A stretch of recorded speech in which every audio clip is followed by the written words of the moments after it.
Di hadapan saya ada seorang tokoh perikanan, dia sebagai Ketua Himpunan Masyarakat Nelayan Seluruh Indonesia yang disingkat dengan HMNI. Beliau adalah bernama Bapak Insinyur Brata Tridharma MMMH. Pada kesempatan ini kita akan berbincang-bincang di sekitar perkembangan masyarakat nelayan di Indonesia saat ini yang perlu kita dukung bersama untuk kemajuan keluarga masyarakat nelayan tersebut. Untuk itu kami ingin meminta penjelasan dari Bapak Brata, mungkin apa yang bisa disampaikan untuk visi misi ke depan agar nelayan atau masyarakat nelayan kita diharapkan akan lebih maju dari saat-saat sekarang. Waktu dan kesempatan kami persilakan untuk Bapak menguraikan sebatas dari pengalaman Bapak selama ini di bidangnya. Tentu kita harus melihat 4 inti pokok persoalan di sini. Yang pertama adalah tentang kehidupan masyarakat nelayan itu sendiri. Yang kedua, teknologi yang digunakan oleh masyarakat nelayan itu sendiri. Ketiga, itu adalah kesehatan keluarganya, ibu, anak-anaknya, keluarga masyarakat nelayan itu sendiri. Dan yang kelima mengenai populasinya. Yang pertama perlu saya jelaskan di sini mengenai kehidupan daripada masyarakat nelayan itu sendiri. Yang dimaksud dengan masyarakat nelayan itu adalah selain nelayan itu sendiri, ada keluarganya, ada ibunya, ada anak-anaknya, maupun ada juga saudara-saudara yang ikut dalam satu rumah. Yang ikut itulah yang disebut dengan masyarakat nelayan. Kehidupan masyarakat nelayan sendiri yang kita lihat sampai saat ini, baik yang ada di media maupun langsung dilihat di lapangan, bahwa tidak semuanya itu kehidupan daripada masyarakat nelayan adalah cukup baik. Tidak semuanya. Ada beberapa daerah yang memang cukup bagus tentang kehidupannya. Misalnya masyarakat nelayan yang ada di Jawa Barat, masyarakat nelayan yang ada di Jawa Tengah, masyarakat nelayan yang ada di Jawa Timur, masyarakat nelayan yang ada di Sulawesi Selatan, masyarakat nelayan yang ada di Sulawesi Utara, ya, dan sebagainya. Tidak semuanya daripada provinsi yang ada di Indonesia itu masyarakat nelayannya cukup maju.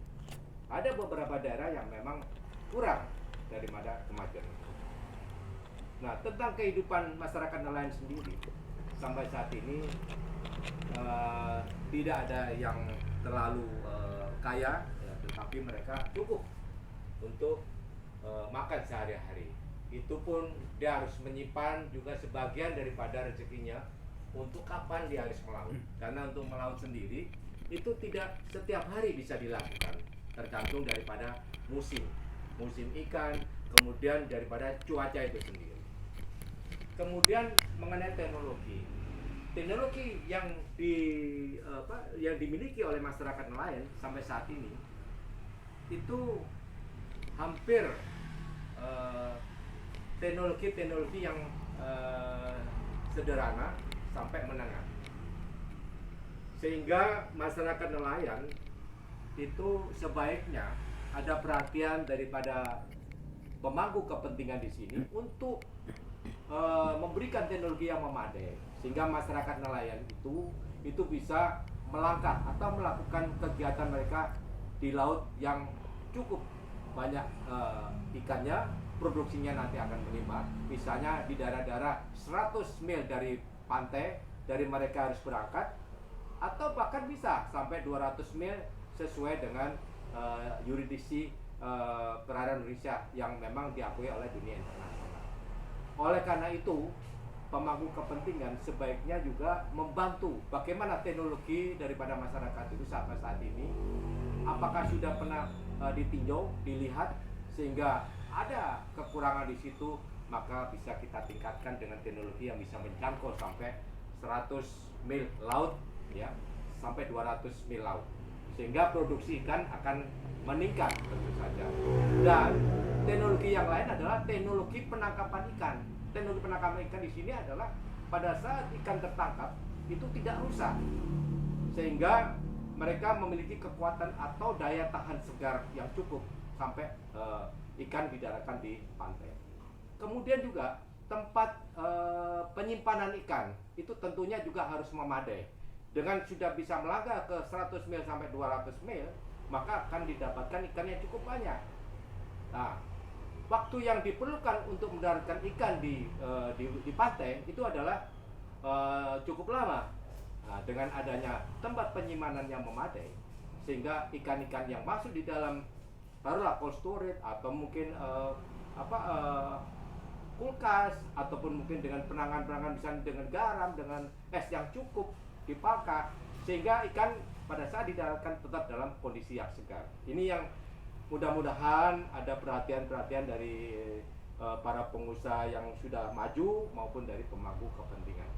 Kemudian mengenai kesehatan daripada masyarakat nelayan, terutama ibu dan anak-anak nelayan, ini di beberapa daerah memang masih cukup memprihatinkan. Misalnya mereka masih belum mengkonsumsi ikan yang cukup memiliki nilai protein yang tinggi. Kemudian kedua, mereka misalnya sakit, itu dia langsung berobat ke rumah sakit atau puskesmas karena keterbatasan daripada pengetahuan atau pengalaman mereka. Sehingga perlu adanya selalu ada sosialisasi dari pemerintah maupun masyarakat yang lebih maju untuk bisa memberikan masalah-masalah kesehatan ini, sehingga pada saat mereka sakit bisa ditangani secara baik. Yang keempat, mengenai populasi daripada nelayan itu sendiri.